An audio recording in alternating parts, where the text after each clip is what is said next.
got so much motherfucking design on right now. Dirty town, bring it back, make it clap. I got 3 old thoughts, new guap, wear that dick. Bitches on my line, and you know they come strapped. Hold up, what it not, 45, scope it catch like whoa. How you fucking with these hoes up? 3, 2, 1. Halo Sobat Media, pada video kali ini kita akan membahas tentang media pembelajaran.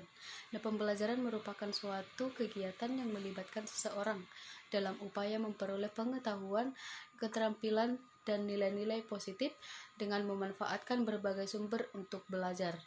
Pemanfaatan sumber belajar ini terkait dengan media pembelajaran, yakni bagaimana dengan menyampaikan atau menyalurkan materi dari guru secara terencana sehingga siswa dapat belajar secara efektif dan efisien. Pada video kali ini mari kita diskusikan mengenai pengertian, manfaat, dan jenis-jenis media pembelajaran. Karena sifatnya teoritis, mungkin video ini agak membosankan, tapi saya pikir konsep ini penting untuk kita pahami agar kita memiliki landasan yang kuat untuk mengembangkannya. Nah, kata media ini berasal dari bahasa Latin, bentuk jamak dari kata medium, yang secara harafiah itu berarti perantara atau pengantar. Menurut Gagne, media sebagai jenis komponen dalam lingkungan siswa yang dapat merangsang mereka untuk belajar. Kemudian Arsyad mengatakan pada tahun 2006, pengertian media itu cenderung diartikan sebagai alat-alat grafis, fotografis, dan atau elektronik untuk menangkap, memproses, dan menyusun kembali informasi visual atau verbal.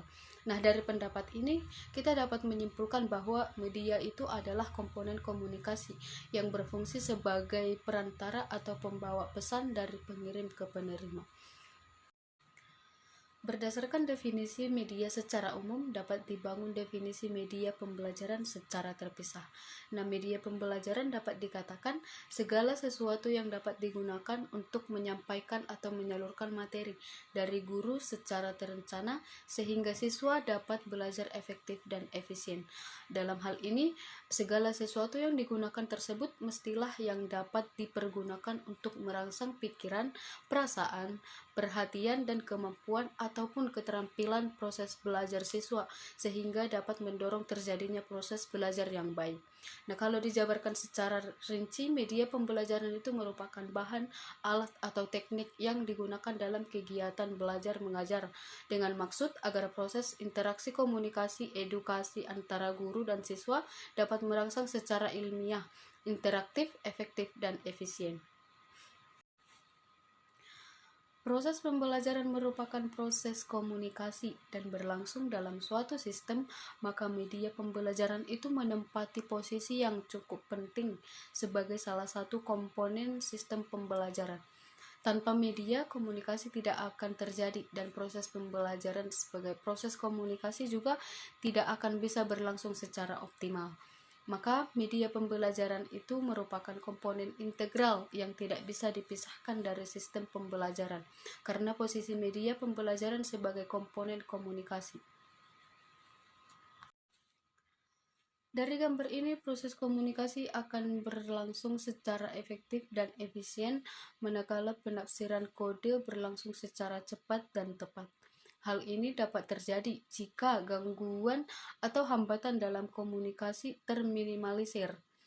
Maka dari itu, peranan media dalam pembelajaran tentunya untuk mengurangi hambatan dalam proses pembelajaran sehingga tercapainya hasil belajar yang maksimal.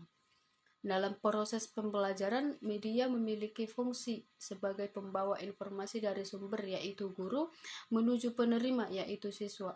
Sedangkan metodenya adalah prosedur untuk membantu siswa dalam menerima dan mengolah informasi guna mencapai tujuan pembelajaran. Nah, jenis media pembelajaran saat ini sangat beragam, dipengaruhi oleh sifat dan karakteristik yang dimilikinya. Oleh karena itu, media dapat digolongkan secara variatif untuk memenuhi kebutuhan pembelajaran di kelas. Pemahaman guru yang tepat juga cermat dan menyeluruh terhadap penggolongan dan pemilihan jenis media menjadi faktor penentu ketetapan tersampainya isi pesan pembelajaran dari sumber pesan kepada siswa sebagai penerima pesan. Nah, jenis-jenis media yang saat ini atau yang biasa digunakan terdiri atas media audio, media visual, dan media audio-visual gerak. Media pembelajaran tersebut akan kita bahas satu persatu. Yang pertama, media audio. Media audio ini adalah media yang penyampaian pesannya hanya dapat diterima oleh indera pendengaran. Dengan kata lain, media jenis ini hanya melibatkan indera dengar dan memanipulasi unsur bunyi dan suara.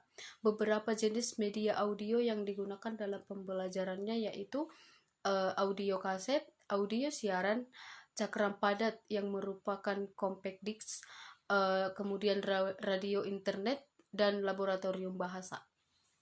Kemudian yang kedua yaitu media visual.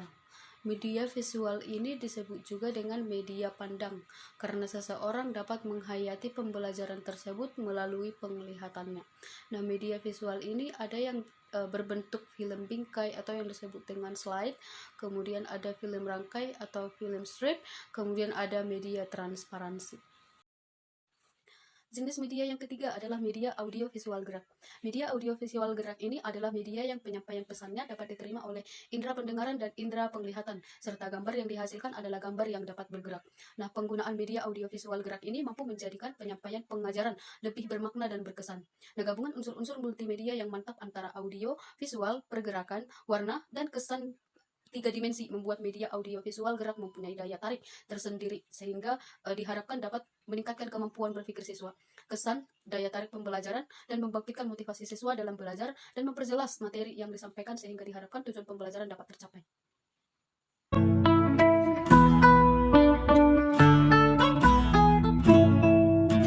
Assalamualaikum sahabat kelas berbagi. Hari ini kita akan belajar tentang tema alam semesta. Kita akan mengenali macam-macam gejala alam. Apa sih gejala alam? Gejala alam merupakan segala kejadian yang disebabkan oleh adanya perubahan alam. Gejala alam sering juga disebut dengan peristiwa alam atau bencana alam. Teman-teman, sekarang kita kenal yuk 8 macam gejala alam. 1. Gempa bumi. Gempa bumi adalah goncangan yang terjadi di permukaan bumi, sehingga bumi menjadi bergetar, teman-teman. 2. Gunung meletus. Gunung meletus merupakan gejala alam akibat adanya kegiatan magma di dalam bumi. Magma ini sangat panas, teman-teman. Tapi setelah gunung meletus itu bisa menyebabkan tanah menjadi subur. Ketiga, tsunami. Tsunami adalah gelombang air laut yang sangat besar akibat adanya gangguan dasar laut seperti gempa bumi, gunung meletus, dan pergeseran lempeng bumi. Keempat, tanah longsor. Tanah longsor terjadi akibat curah hujan yang tinggi dan akibat penggundulan hutan, sehingga tanah menjadi bergeser dan longsor. Kelima, banjir. Banjir merupakan genangan yang cukup besar akibat curah hujan yang cukup tinggi, sehingga airnya menggenang. Nah, supaya kita terhindar dari banjir, teman-teman jangan membuang sampah sembarangan ya. Keenam, kekeringan. Kekeringan dapat disebabkan karena suatu wilayah tidak mengalami hujan atau kemarau dalam waktu yang lama, sehingga tanah menjadi kering, tanaman menjadi kering, dan persediaan air menjadi sedikit. Ketujuh, angin puting beliung. Puting beliung adalah angin yang berputar dengan kecepatan sangat tinggi, sehingga dapat merusak rumah dan pohon-pohon. Kedelapan, abrasi.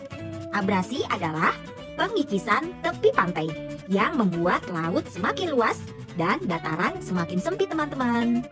Alhamdulillah, sekarang teman-teman menjadi tahu 8 macam gejala alam. Bantu lindungi bumi kita ya teman-teman, dengan cara tidak membuang sampah sembarangan dan tetap menyayangi tanaman. Semoga video ini bermanfaat. Wassalam.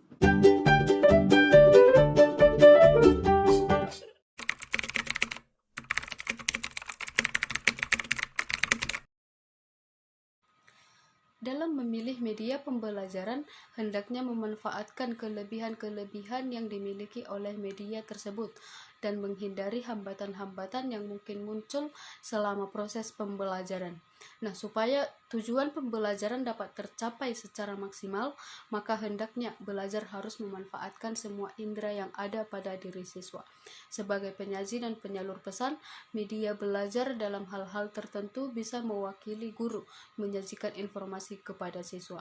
Guru perlu menciptakan atau merancang media pembelajaran sesuai dengan karakteristik materi, tujuan pembelajaran, dan metode yang digunakan sehingga dapat bermanfaat bagi siswa. Namun, perlu kita ketahui bahwa tidak semua bisa disampaikan melalui media pembelajaran tanpa kehadiran guru, karena peran guru tetap penting sebagai pembimbing, motivator, fasilitator dalam klarifikasi pesan dalam media, dan terutama dalam pengembangan sikap dan nilai siswa. Mungkin itu saja yang dapat saya sampaikan kepada sobat media. Semoga video kali ini bermanfaat bagi kita semua. Jangan lupa like, komen, dan subscribe untuk update video selanjutnya. Terima kasih. Audio Jungle.